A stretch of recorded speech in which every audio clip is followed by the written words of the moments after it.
Welcome back to episode 4 of Backyards with Will. We are back again with Dr. Conklin and Inspector Yee. Be sure to check out our previous episodes, and let's dive right into our questions for today.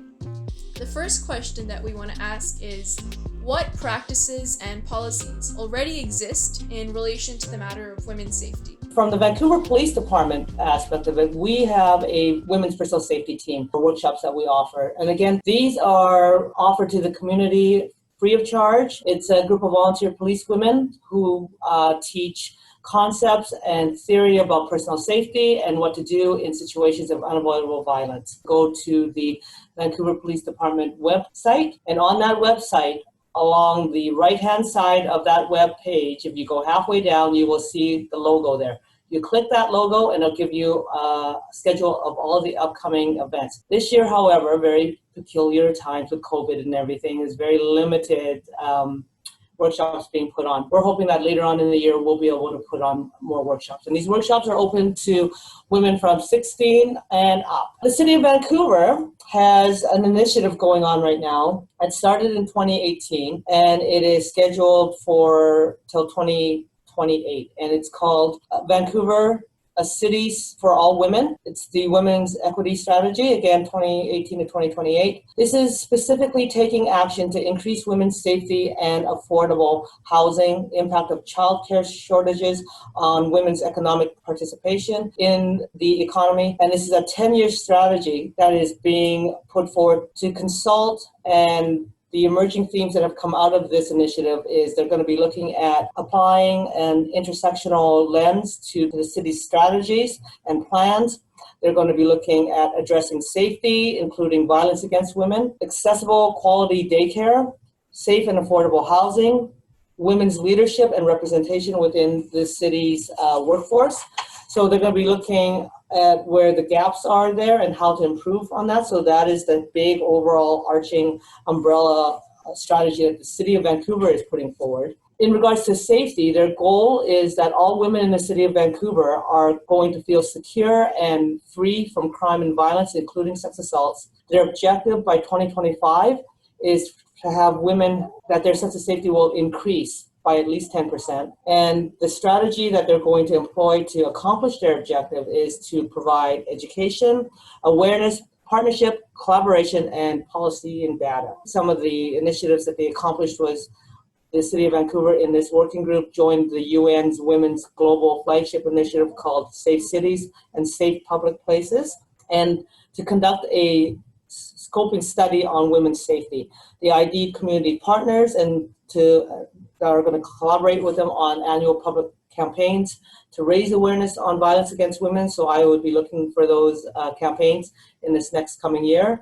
Update the Women's Advisory Committee. I don't know if you guys know we had one at City Hall. There's a Women's Advisory Committee made up of citizens, women in the community who advise City Council about what women in the community need, and also formalizing some of those strategies and putting them into play. Other sort of support services that the City of Vancouver has are major ones that come to mind. Battered Women's Services, Support Services, so BWSS is a really good one.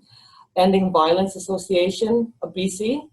So if you go to their website, Ending Violence of BC, they have tons of resources and information for women who are finding themselves in predicaments that require that type of assistance.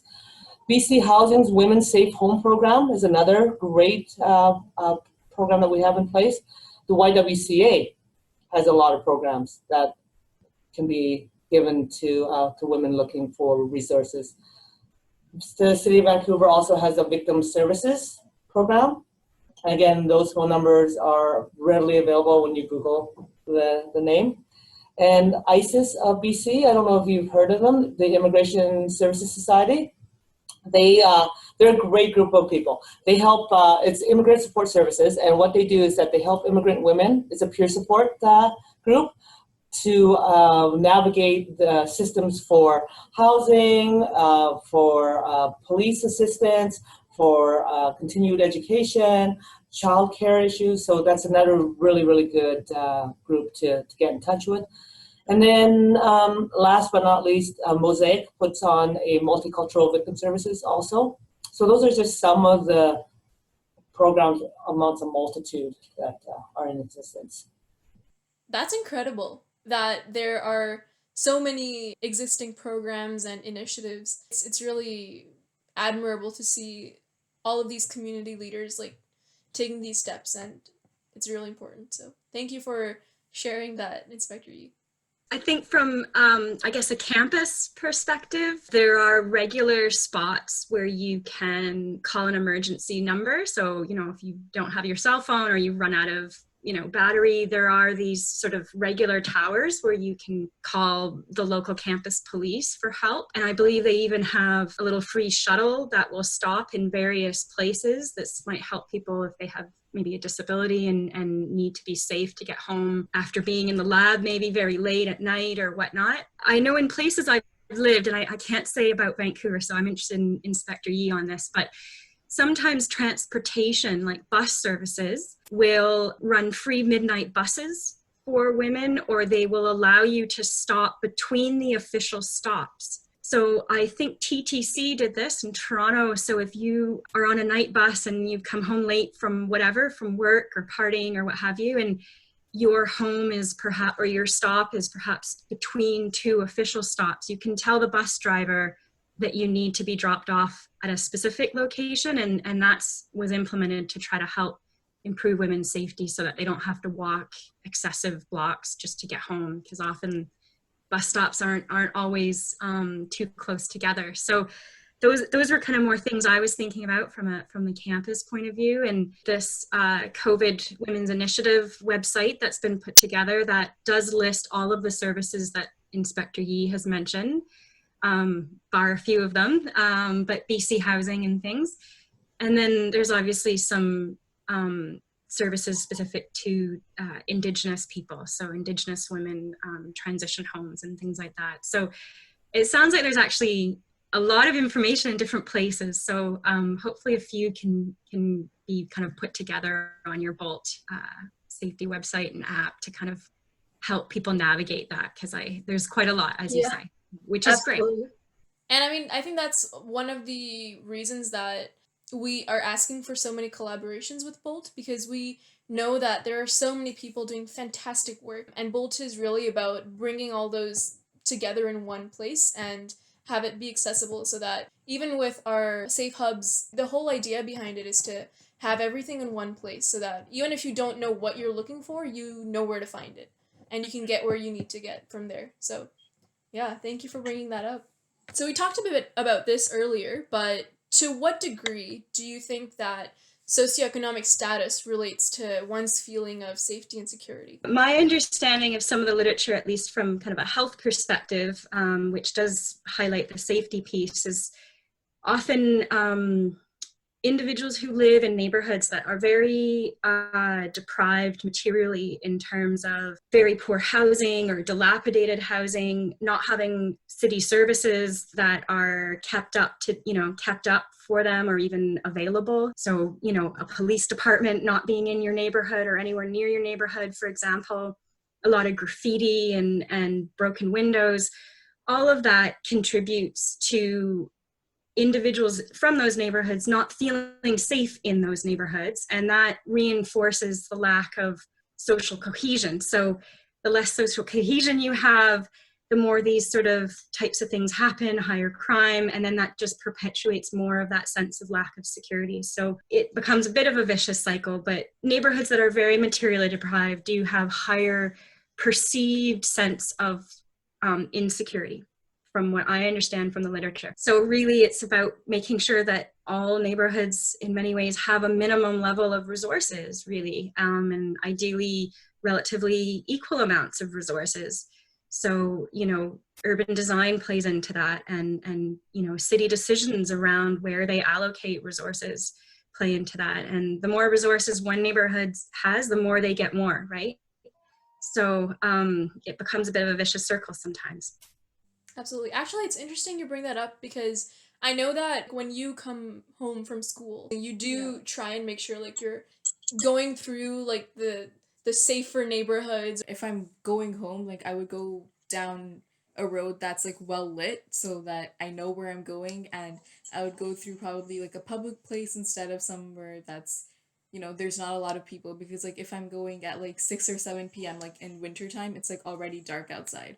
So yeah, just feeling that sense of safety. And I think, Inspector, you mentioned kind of green spaces earlier as something that actually helped create a sense of community, and less materially advantaged neighborhoods often don't have any green spaces. So, it's just concrete jungle, really. That limits the ability of people in those neighborhoods to get together and to create that sense of cohesion. That's part of it too, right? I'm going to address this from sort of three different components. So socioeconomic status relating to one's feeling of safety and security.